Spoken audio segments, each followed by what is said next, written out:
अस्सलाम वालेकुम। आज हमारा जो डिस्कशन का टॉपिक है वो है ग्रोथ हार्मोन। लास्ट टाइम मैंने आप लोगों को पढ़ाया था हार्मोन्स क्या होते हैं, हार्मोन्स की टाइप्स कौन कौन सी होती हैं और एंटीरियर पिट्यूटरी से कौन से हार्मोन रिलीज हो रहे होते हैं, पोस्टीरियर पिट्यूटरी से कौन से हार्मोन रिलीज हो रहे होते हैं, उनके कौन कौन से फंक्शंस थे। ठीक है, अब हमने सारे हार्मोन्स को डिटेल के अंदर डिस्कस करना है।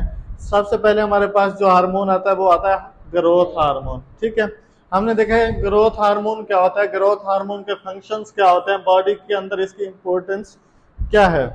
ठीक है, देखते हैं कि हार्मोन जो है ग्रोथ हार्मोन कहाँ से रिलीज हो रहा होता है, एंटीरियर पिट्यूटरी से। ठीक है, ग्रोथ हार्मोन जिसे हम सोमैटोट्रोपिक हार्मोन का भी नाम देते हैं या सोमैटोट्रोपिन भी कहते हैं, तो ये कहाँ से रिलीज हो रहा होता है, एंटीरियर पिट्यूटरी से। ठीक है, इसका काम क्या है कि ये बॉडी सेल्स की ग्रोथ में हेल्प करता है। क्या करता है ये, बॉडी सेल्स की ग्रोथ में हेल्प करता है। ठीक है, अगर हम इसकी नेचर देखते हैं तो ये नेचर में पेप्टाइड है, स्मॉल प्रोटीन पेप्टाइड का नाम देते हैं इसकी नेचर को। ग्रोथ हार्मोन की नेचर क्या है, स्मॉल प्रोटीन या फिर पेप्टाइड। ठीक है, अगर हम इसके फंक्शंस की बात करते हैं तो ये बॉडी के ऊपर डिफरेंट फंक्शंस परफॉर्म करता है। वो कौन कौन से होते हैं, एक तो ये हमारे प्रोटीन के मेटाबॉलिज्म के ऊपर इफेक्ट करता है। ठीक है, दूसरा क्या करता है कि ये इफेक्ट करता है कार्बोहाइड्रेट के मेटाबॉलिज्म पे। ठीक है, तीसरा क्या करता है, इफेक्ट करता है फैट के मेटाबॉलिज्म पे। ठीक है, उसके अलावा ये करता है जी इनऑर्गेनिक मेटाबॉलिज्म के ऊपर इफेक्ट करता है। लास्ट फंक्शन इसका जो है वो इफेक्ट करता है हमारी बोन्स पे, कार्टिलेज पे एंड सॉफ्ट टिश्यूज पे। समझ आइए, इसके 5 मेजर फंक्शंस हैं। कौन कौन से, एक तो प्रोटीन मेटाबॉलिज्म पे इफेक्ट करता है, कार्बोहाइड्रेट के मेटाबॉलिज्म पे इफेक्ट करता है, और तीसरा जो है फैट के मेटाबॉलिज्म पे इफेक्ट करता है, चौथा जो है इनऑर्गेनिक मेटाबॉलिज्म के ऊपर इफेक्ट शो करता है अपना, और पांचवा क्या है, bones, cartilage and soft tissues के ऊपर ये इफेक्ट करता है।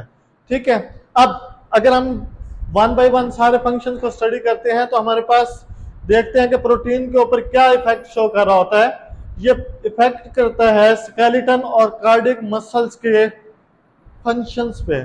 ठीक है, उनके स्ट्रक्चर पे ये इफेक्ट कर रहा होता है, किस चीज पे, स्केलेटन एंड कार्डियक मसल्स के।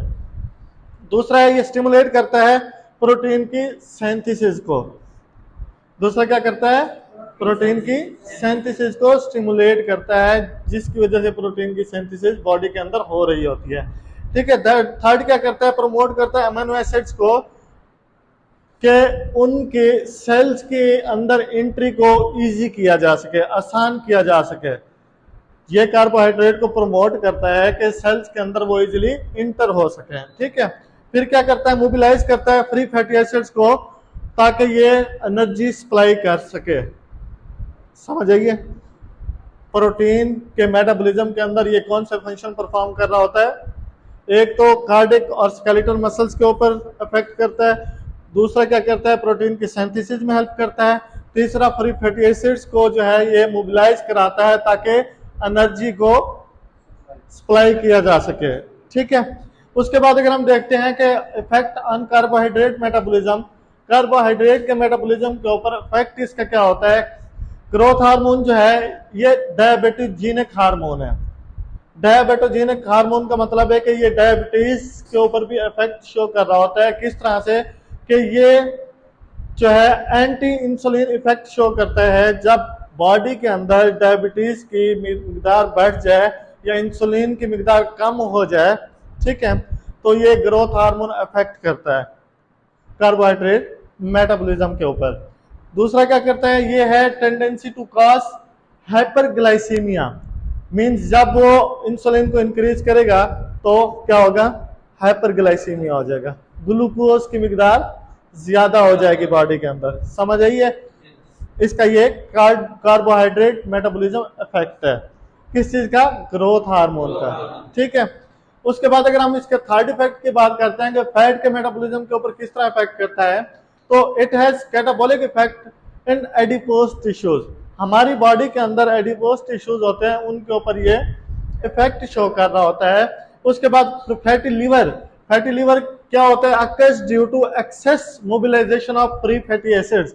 हमने पीछे भी पढ़ा है कि ये मोबिलाइज करता है फ्री फैटी एसिड्स को ताकि एनर्जी रिलीज कर सके, एनर्जी को इंक्रीज कर सके, ठीक है। तो वो ये कहता है कि अगर एक्सेस हो जाए मोबिलाइजेशन फ्री फैटी एसिड्स की, ओवर हो जाए, तो उसकी वजह से क्या हो सकता है, फैटी लिवर हो सकता है।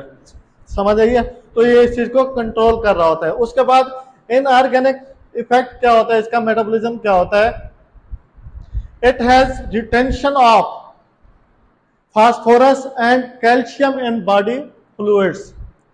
रिटेंशन का क्या मतलब होता है,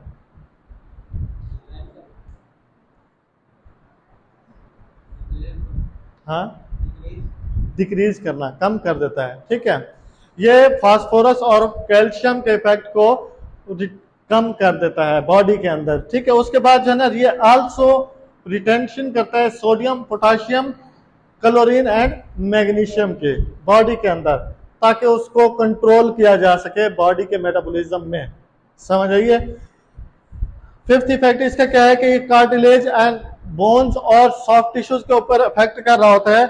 वहां पर जो है ना, कार्टिलेज एंड बोन को इफेक्ट करता है ग्रोथ को स्टिमुलेट करने के लिए, ठीक है। एक ग्रोथ को स्टिमुलेट करने के लिए, दूसरा क्या करता है, ये कनेक्टिव टिश्यू की डेपोजिशन को इंक्रीज कर देता है बोन की स्ट्रेंथनिंग के लिए, ठीक है। हमारी बॉडी के अंदर कनेक्टिव टिश्यू बोन की स्ट्रेंथनिंग में हेल्प करते हैं। कनेक्टिव टिश्यू हमारी बॉडी के अंदर मौजूद होते हैं, ये उसकी ग्रोथ को इंक्रीज करता है, ग्रोथ हार्मोन, ताकि ह्यूमन बॉडी की ग्रोथ को इंक्रीज किया जा सके, ठीक है। उसके बाद कहता है ये स्किन की थिकनेस को इंक्रीज, जो स्किन है हमारी बॉडी की उसकी थिकनेस को भी इंक्रीज कर देता है, ठीक है। देन इसका फंक्शन है जी, इंक्रीज करता है ग्रोथ ऑफ विजरा। जैसे कि हमारी बॉडी के अंदर लीवर हो गया, किडनी हो गई, ये उन विजरास की ग्रोथ को भी इंक्रीज कर रहा होता है। Then milk secretion and lactated animals, उन एनिमल्स के अंदर जो मिल्क प्रोड्यूस करते हैं उसकी सेक्रेशन को भी ये इंक्रीज कर देता है। समझ आ गया आप लोगों को। ये हमारा टॉपिक था ग्रोथ हार्मोन का।